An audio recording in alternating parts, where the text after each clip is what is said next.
डिस्प्लेसिव transition. तो कल देख लिया था हम लोगों ने पिछले वाले क्लास में क्लासिफिकेशन ऑफ फेरोइलेक्ट्रिक क्रिस्टल्स में देखा था ना, ऑर्डर, डिसऑर्डर, टाइप, डिस्प्लेसिव टाइप। तो डिस्प्लेसिव का इंट्रोडक्शन शुरू हो चुका है वहां से। ठीक, तो चाहो तो जो पिछले क्लास में जो इसके लिए जो डेफिनेशन जैसा पढ़े थे और जो फोटो बनाए थे क्रिस्टल वाला, याद है? फिर बाद में उसी फोटो को हूबहू बना के एरो का निशान लगा दिया गया था, BaTiO3 बेरियम टाइटेनेट का। ठीक है आशीष? ठीक, तो देखो अब डिस्प्लेसिव ट्रांजिशन क्या है कि ये जो है एक टाइप होता है, type of displacive transition is a type of structural phase transition का, फेज ट्रांजिशन का। ठीक है, स्ट्रक्चरल फेज ट्रांजिशन का टाइप होता है। समझ में आ रहा है? मतलब ये हुआ कि मान लो जैसे कोई क्रिस्टल बना लेते हैं हम ऐसे,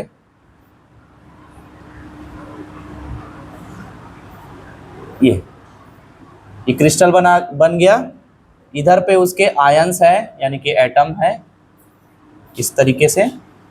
ठीक है, इसको ऐसा मिला दे थोड़ा तो समझ में आ रहा है?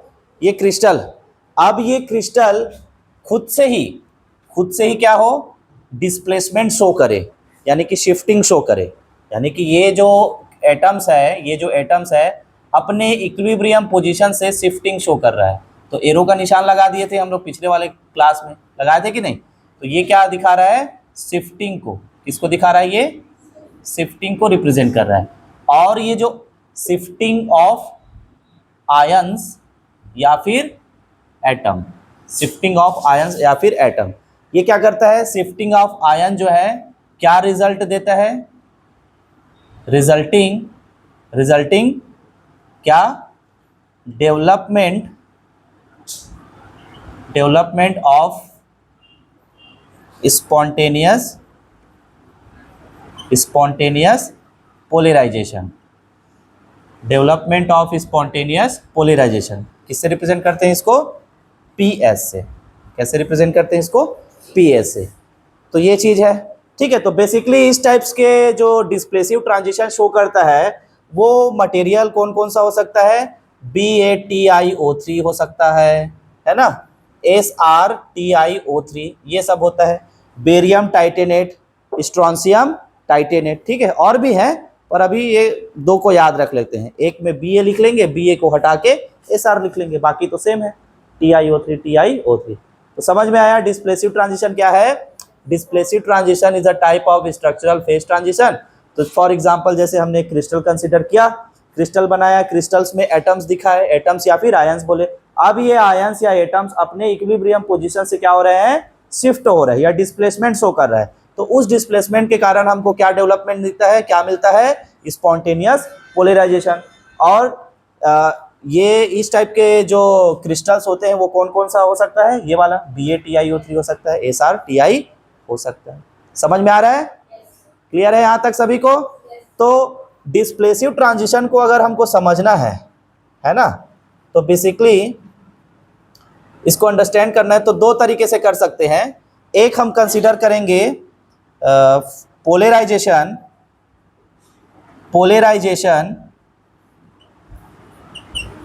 कैटास्ट्रॉफी, ट्रॉफी नहीं बोलेंगे इसको, है ना, पोलराइजेशन कैटास्ट्रॉफी। और एक रहेगा सॉफ्ट ऑप्टिकल फोनॉन्स। तो ये दो तरीके हैं अपने पास डिस्प्लेसिव ट्रांजिशन को समझने के लिए, कंसीडर करने के लिए, एक्सप्लेन करने के लिए। कौन कौन से? पोलराइजेशन कैटास्ट्रॉफी और सॉफ्ट ऑप्टिकल फोनॉन। समझ में आ रहा है? पोलराइजेशन कैटास्ट्रॉफी और सॉफ्ट ऑप्टिकल फोनॉन, तो ये दो तरीके हैं। तो अभी आप देखोगे सॉफ्ट ऑप्टिकल फोनॉन करके आपके सिलेबस में ही है एक अलग से टॉपिक, तो इसके बारे में हम उधर पे ही पढ़ेंगे अच्छे से, अभी हम इसको फोकस करेंगे। तो ये कैटास्ट्रॉफी वर्ड सुना है कभी आप लोगों ने? हैं? कैटास्ट्रॉफी नहीं सुने हो? ये वो चीज है कैटास्ट्रॉफी मान के चलो कि जैसे कोई नदी है या बड़ा सा नाला वगैरह टाइप में, उसमें एकदम बढ़िया बड़ा सा पुल नहीं बन जाता है जिसमें अपनी गाड़ी मोटर ये सब चल रहा है, कार बसेस ट्रक्स वगैरह, और अचानक से वो पुल एकदम सडन टूट गया, एकदम सडन क्या हो गया, टूट गया। तो उसका स्ट्रक्चर अब क्या रहा, पहले तो वो रोड था, अब वो टूट गया ना, तो स्ट्रक्चर में चेंज देखने को मिला कि नहीं मिला, पर सडन चेंज हुआ ना। तो उस टाइप के इवेंट को बोला जाता है कैटास्ट्रॉफी। क्या बोला जाता है उसको, कैटास्ट्रॉफी बोला जाता है। ठीक, तो यहाँ पर हम पोलराइजेशन कैटास्ट्रॉफी को कैसे एक्सप्लेन करेंगे। पोलराइजेशन कैटास्ट्रॉफी को ये क्रिस्टल एक फोटो के माध्यम से ही समझते हैं इसको।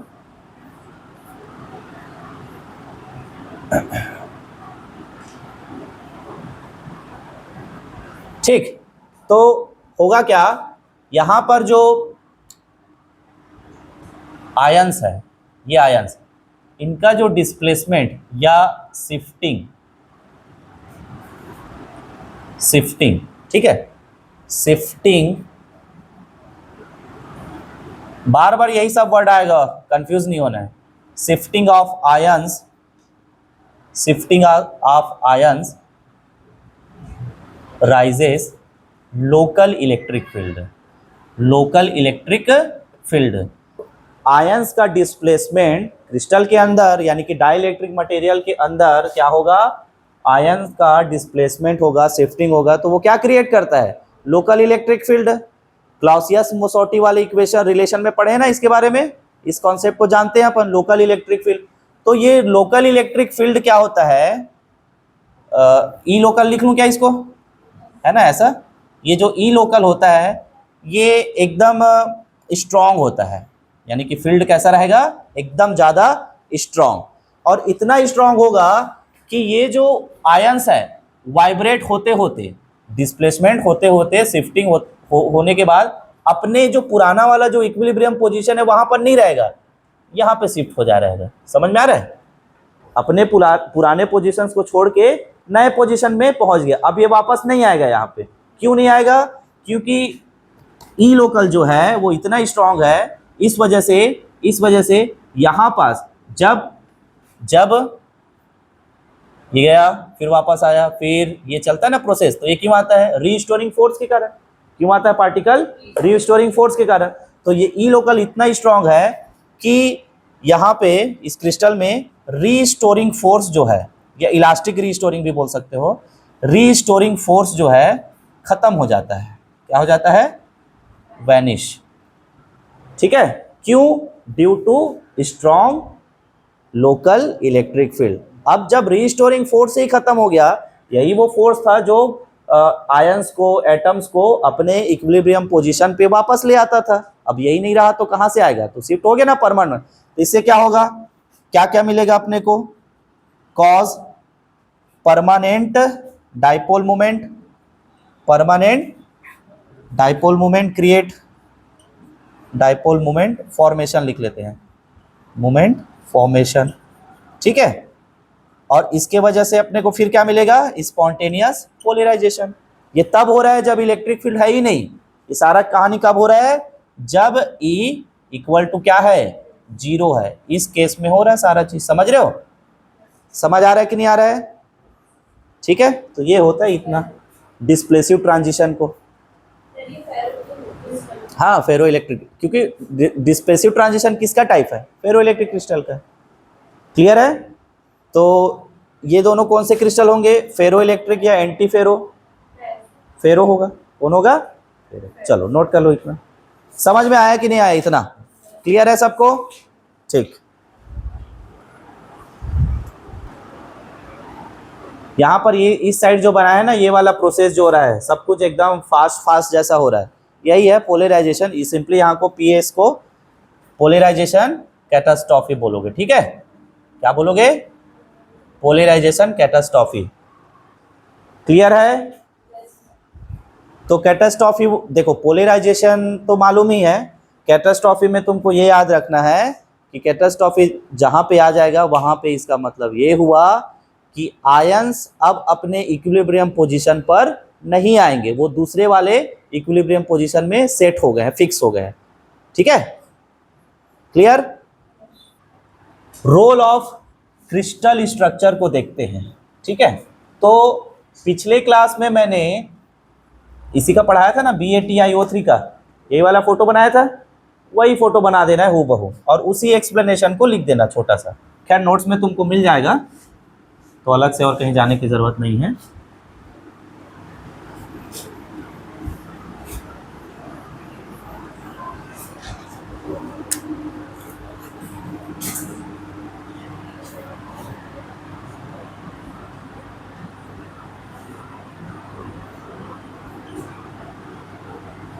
Role of crystal structure. ठीक है, तो रोल ऑफ क्रिस्टल स्ट्रक्चर में यही है हमारा फिगर, ये बेरियम टाइटेनेट का।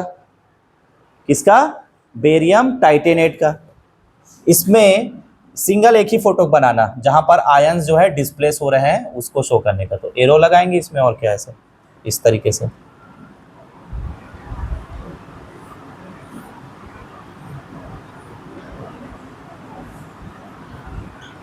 ठीक है, ऐसा बस दिखा देना ये कैसे। इधर ऑक्सीजन में भी शिफ्टिंग असिमेट्रिक है, बेरियम वाला जो एटम है वो भी डिस्प्लेस हो रहा है, और जो सेंटर में टाइटेनियम है वो भी क्या हो रहा है, शिफ्ट हो रहा है करके। कुल मिला के सब क्या हो रहे हैं, शिफ्ट हो रहे हैं करके। ठीक है, तो इतना ही है, पिछले जो पढ़ाया था पिछले टॉपिक में उसी को लिखना है यहाँ पे।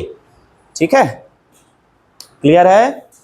ठीक, तो ये जो पोलराइजेशन कैटास्ट्रॉफी वाला केस हुआ, इससे क्या पता चला कि आयंस जो है शिफ्ट हो गया, और शिफ्ट होने के बाद वो वापस अपने इक्विलिब्रियम पोजीशन पर नहीं आया, इक्विलिब्रियम पोजीशन पर नहीं आया। और क्या क्रिएट हुआ, strong local electric field create किया इसने। ये इतना स्ट्रॉन्ग है कि वो रीस्टोरिंग फोर्स को भी क्या कर दिया, खत्म कर दिया, वैनिश कर दिया। ठीक है, रीस्टोरिंग फोर्स को भी क्या कर दिया, वैनिश कर दिया। यानी कि यहाँ पर भाई जब भी ऐसा कुछ चीज होता है, डाइपोल मोमेंट मिल रहा है, डाइपोल मोमेंट से पोलराइजेशन वगैरह मिल रहा है, तो हमारा जो डाइलेक्ट्रिक मटेरियल है उसका डाइलेक्ट्रिक कांस्टेंट क्या होगा, वो भी एक्सट्रीमली हाई होगा। डाइलेक्ट्रिक, ये मिटा दूं इसको, इधर कर लेते हैं। चलो कुछ तो बोलो, तुम लोग एकदम शांत क्यों हो रहे? पोलराइजेशन कैटास्ट्रॉफी, इसमें क्या होगा, जब ई लोकल स्ट्रॉन्ग है, ठीक है, और रीस्टोरिंग फोर्स क्या हो गया, वैनिश हो गया। ठीक है, दैट मीन्स जो डाइलेक्ट्रिक कांस्टेंट है, डाइलेक्ट्रिक कांस्टेंट इप्सिलॉन, ये क्या होगा, एक्सट्रीमली, इसकी वैल्यू क्या होगी, एक्सट्रीमली हाई। पोलराइजेशन कैटास्ट्रॉफी वाले कॉन्सेप्ट में डाइलेक्ट्रिक कांस्टेंट की वैल्यू क्या होगी, एक्सट्रीमली हाई होगी, ऐसा हमको याद रखना है। ठीक है, तो देखते हैं अभी। अब हम नाउ यूजिंग द क्लाउसियस, हाँ हाँ हाँ, चलो, नाउ यूजिंग द क्लाउसियस-मोसोटी रिलेशन। क्या जानते हैं इसका ये रिलेशन? अरे इधर देखो मेरे साइड, हाँ जाओ ना। इसका रिलेशन याद करो, क्या जानते हैं, 1/3 epsilon 0 summation n i alpha i equal to epsilon -1 upon epsilon +2 होता है, माइनस नहीं होता। ठीक है, क्या होता है, 1/3 epsilon 0 summation n i alpha i is equal to epsilon -1 upon epsilon +2। यही तो होता है क्लाउसियस-मोसोटी रिलेशन, होता है कि नहीं होता है ना। आयन कंसंट्रेशन है कैपिटल Ni, और अल्फा क्या है, पोलराइजेबिलिटी है। अल्फा क्या है, पोलराइजेबिलिटी, और एप्सिलॉन क्या है, डाइलेक्ट्रिक कांस्टेंट। ठीक है, तो इसको इक्वेशन नंबर 1 कंसीडर कर लेते हैं।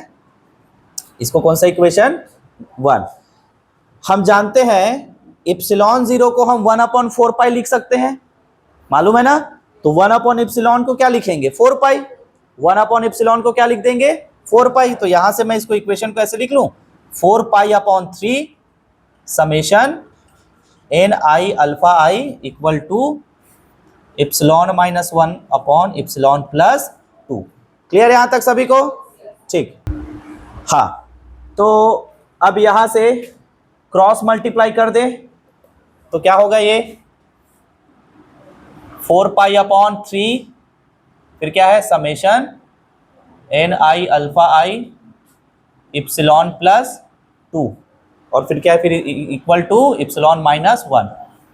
मल्टीप्लाई करें इसको ब्रैकेट ओपन करके तो ये कितना हो जाएगा 4 pi by 3 summation N I alpha i into epsilon plus 4 pi into 2 कितना हुआ 8 pi upon 3 summation N I alpha I equal to epsilon minus 1। ठीक है यहां तक सभी को? ठीक। अब क्या करेंगे एप्सिलॉन और एप्सिलॉन को एक साथ रख लेते हैं, बाकी को एक साथ रख लेते हैं। तो एप्सिलॉन को इधर मैं ले आऊं उस वाले को राइट साइड से, then we got 4 pi by 3 summation N I alpha i epsilon minus epsilon equal to ये इधर जाएगा 8 पाई को इस साइड भेज दे रहे हैं तो माइनस 1 पहले से है यहाँ पे। ठीक है, ध्यान से देखना इधर सभी लोग, minus 8 pi upon 3 summation N I alpha I. होगा कि नहीं होगा? रीअरेंज कर रहे हैं और कुछ नहीं कर रहे हैं। ठीक है, सबको क्लियर? हाँ, नेक्स्ट एप्सिलॉन कॉमन निकाल लें तो एप्सिलॉन हमने कॉमन कर दिया तो हमें क्या मिला 4 pi by 3 summation N I alpha i minus 1 equal to यहाँ से मैं माइनस साइन कॉमन कर दूं तो हमें क्या मिलेगा 1 plus 8 pi upon 3 summation N I alpha I मिलेगा। इससे भी माइनस कॉमन कर लेते हैं, फिर क्या करेंगे माइनस और माइनस को काट डालेंगे। ठीक है, तो माइनस एप्सिलॉन अंदर क्या रह गया 1 4 पाई माइनस हो जाएगा minus 4 pi upon 3 summation N I alpha I equal to minus 1 plus 8 pi upon 3 summation N I alpha I. ये हो गया, माइनस और माइनस कैंसल आउट हुआ और ये वैल्यू को उधर भेज दें उस साइड तो इप्सिलॉन बराबर 1 plus 8 pi upon 3 summation N I alpha I. ठीक है, डिवाइडेड बाय कितना 1 minus 4 pi by 3 summation N I alpha I. Clear है कि नहीं सभी को यहाँ तक? ठीक है, ये इक्वेशन नंबर क्या माने इसको इक्वेशन नंबर 2। ठीक है, इक्वेशन नंबर 2 इजी है कि नहीं है?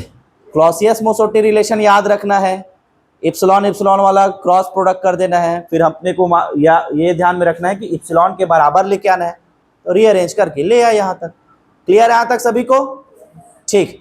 अब यहाँ पर हमें पोलराइजेशन, ध्यान से सुनो, अगला स्टेप है हमारा पोलराइजेशन कैटास्ट्रॉफी को लेके आना। उसमें क्या बताया था पोलराइजेशन कैटास्ट्रॉफी में epsilon is equal to extremely high, तो ये रिलेशन मिल गया एप्सिलॉन का।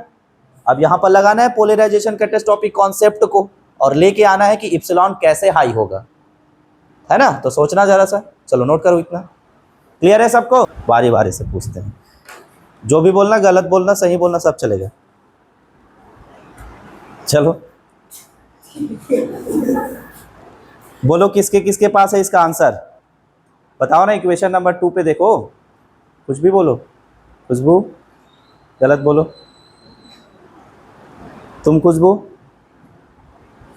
इधर आशीष, हाँ मेरे को इन्फिनिटी चाहिए इप्सिलॉन की वैल्यू। अब कैसे?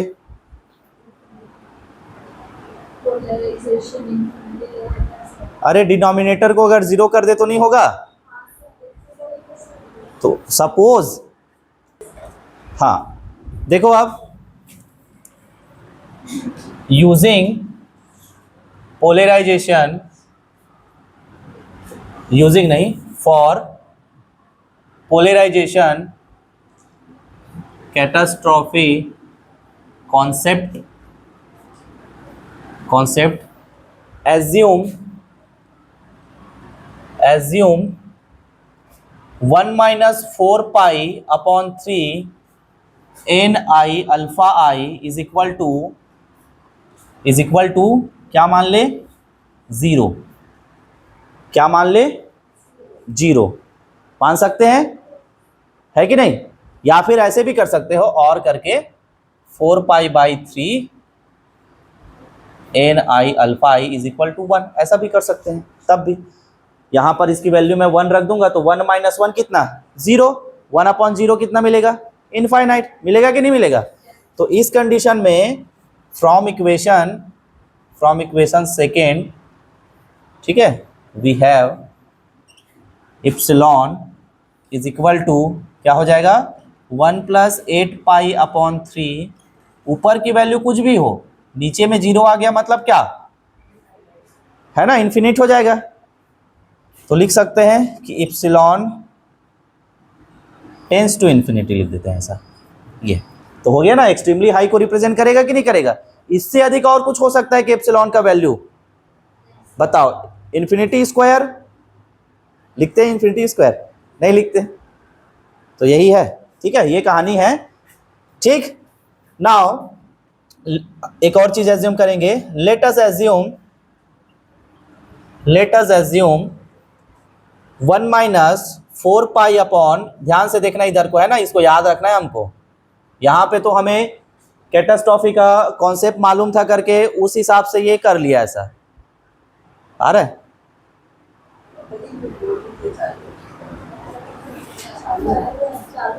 चालू है ना, ठीक। हाँ, let us assume 1 minus 4 pi upon 3 n I alpha I equal to 3s, कोई पैरामीटर है s जो है, ठीक है, वो नहीं जानना है क्या है, बस लिख देना है 3s। अब देखो मैं इसको ऐसे लिख सकता हूं क्या, 4 pi by 3 n alpha is equal to 1 minus 3s लिख सकता हूं क्या इसको, है ना। माइनस 4 पाई वाले को राइट साइड भेज दिया और 3s को लेफ्ट साइड ले आया, तो क्या हो जाएगा 1 माइनस 3s। तो थोड़ा सा डायरेक्ट अरेंज करके लिख दिया गया है। क्लियर है यहां तक? अब अगर मैं इसमें 2 का मल्टीप्लाई कर दूं, इस इक्वेशन में किसका मल्टीप्लाई कर दूं, 2 का, तो क्या मिलेगा, 2 इंटू 4 कितना हो जाएगा, 8 पाई बाई 3 की पाई बाई 6 हो जाएगा। 2 का मल्टीप्लाई करेंगे तो 8 पाई अपॉन 6 नहीं होगा, 2 गुना 4 बटे 2 गुना 3, यही होगा ना। ठीक, तो summation N I alpha i is equal to, इधर तो होगा ना लेकिन ना, 2 माइनस 6s। तो देखो ध्यान से, हमको 4 पाई बाई 3 वाला वैल्यू मिल गया, 8 पाई बाई 3 वाला भी वैल्यू मिल गया। इनको इस इक्वेशन 2 में यहाँ पे रख देना है। 1 और 1 है, कोई कटेगा कोई ऐड होगा। क्लियर है? So using equation number second, 1 minute इसको पूरा कर लेते हैं, उसके बाद लिखना है ना।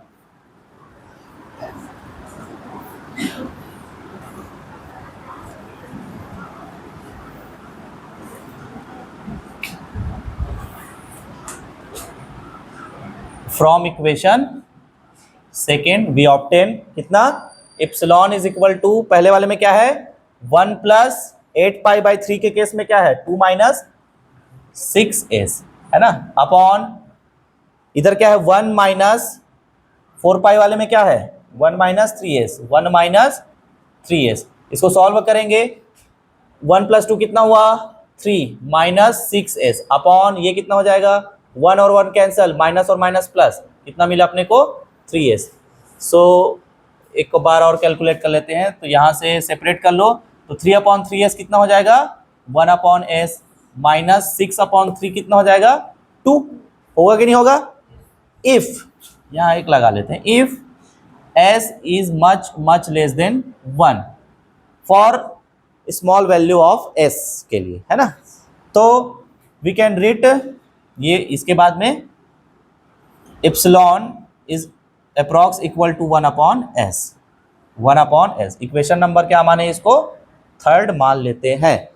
अब यहां पर हम लोग क्यूरी टेम्परेचर यूज करेंगे इधर, ठीक है, इतना तक नोट करो, यहां तक सभी समझ में आ रहा है कि नहीं आ रहा है। नाउ अब यहाँ पर एक फिर से एक लाइन लिखेंगे, नियर क्यूरी टेम्परेचर या क्रिटिकल टेम्परेचर, क्रिटिकल टेम्परेचर मतलब टीसी, मतलब टीसी, ठीक है। Assume S equal to T minus T C upon zeta, ठीक है। ये याद रखना है हमको, एस बराबर T minus T C upon zeta, क्योंकि डाइलेक्ट्रिक मटेरियल है।